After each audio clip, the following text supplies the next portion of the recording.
I'm standing here in the organ loft in the Johannes Church in Malmö, Sweden. Malmö is just about as far south as you can get in Sweden. In fact, it's very, very close to Copenhagen, Denmark. So it's a long way to Stockholm from here.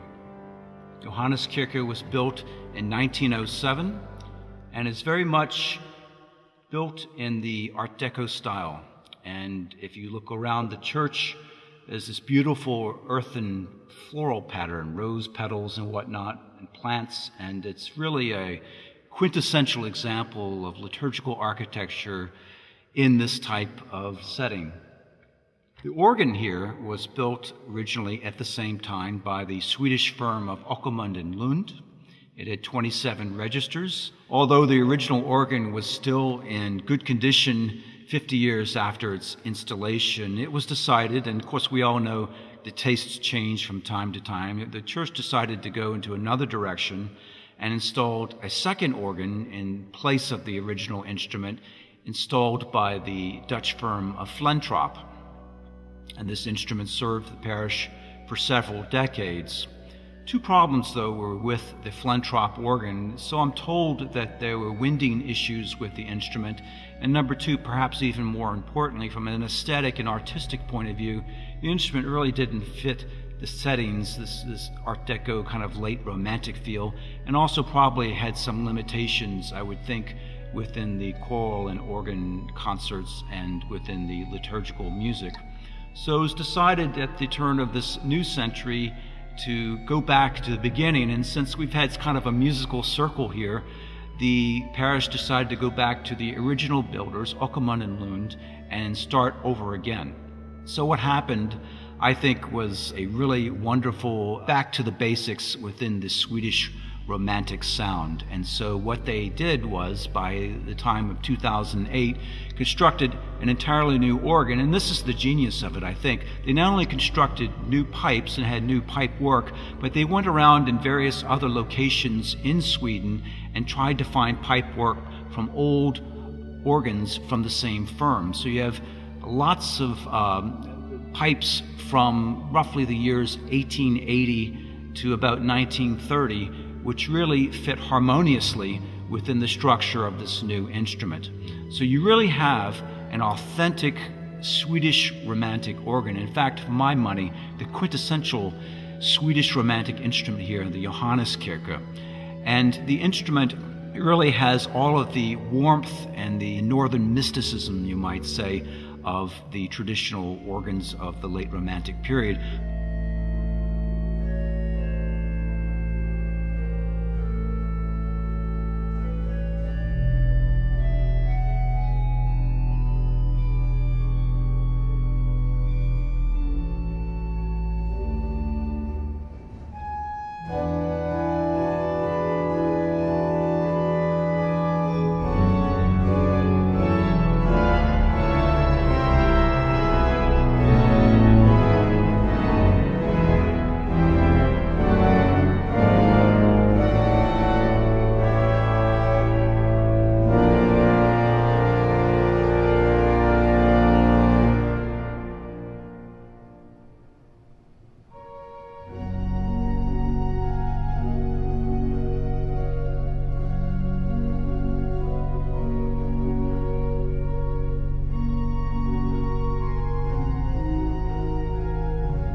It's one thing to have a magnificent organ to play, but it's equally important to pick just the right compositions that will suit the character of this particular instrument. So when I was researching what exactly I wanted to play on the second volume of Nordic Journey, I spent 2 years researching possible repertoire, and I really wanted to go to music that was relatively unknown to the world rather than replaying or rehashing standards that have already been beautifully recorded on an instrument like this and others throughout Scandinavia. So it was a bit of a musical treasure hunt. I consulted colleagues here throughout Scandinavia, worked with librarians and musicologists, trying to find music that I thought was worthy of rescue from oblivion. So I've chosen a number of compositions that have never been played since the composers themselves wrote the music. I'm playing from manuscript copies, I'm playing from handwritten copies from libraries, and this music, much of it is not in print, so I'm trying to offer the world here a bit of lost Scandinavia and give you a little bit more idea of the vast array of organ music that has been composed in this little-known corner of the organ repertoire. So you see here we have a 3-manual organ, or an organ with 3 keyboards and a complete pedal board. On the first keyboard here on the bottom, we have very much a Cavaillé-Coll orientation, Cavaillé-Coll, of course, being the great 19th century French organ builder. And so you have a fully developed principal chorus, you have 2 mixtures, and you have fully developed reed chorus. So it's a very large dramatic division, yet it's not exactly a French organ because it has that dark kind of quality that I think is typical of Swedish aesthetics. The second keyboard is pretty much all a Swedish affair. This would be kind of like the main keyboard of an Åkerman Lund organ from 100 years ago. So it has all the color stops, and here I'll play a little bit of the clarinet.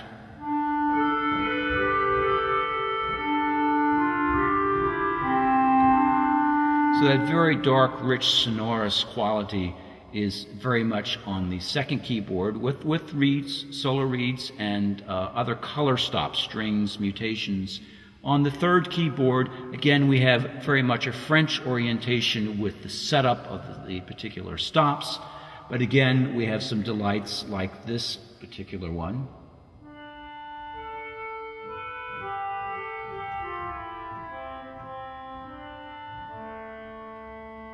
Which pretty much exudes Swedishness right there, that particular solo reed stop.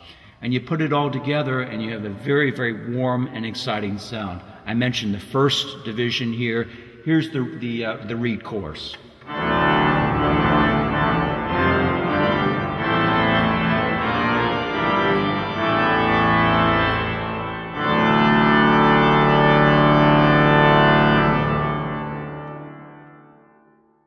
The second and third divisions are what we call expressive, in which the feet operate the means of becoming louder and softer, while the first division is unenclosed. They're the pipes you see, which then are not expressive like the other 2 divisions. There is a crescendo pedal, which I operate with one of my feet, which draws on stops gradually, going from the softest sounds to practically full organ. We also have one contemporary addition here. We have a computer system in which you can store your registrations or your sounds that you choose, and with either your hands or your feet, you can very quickly change sounds, which is very important in a lot of this late symphonic music.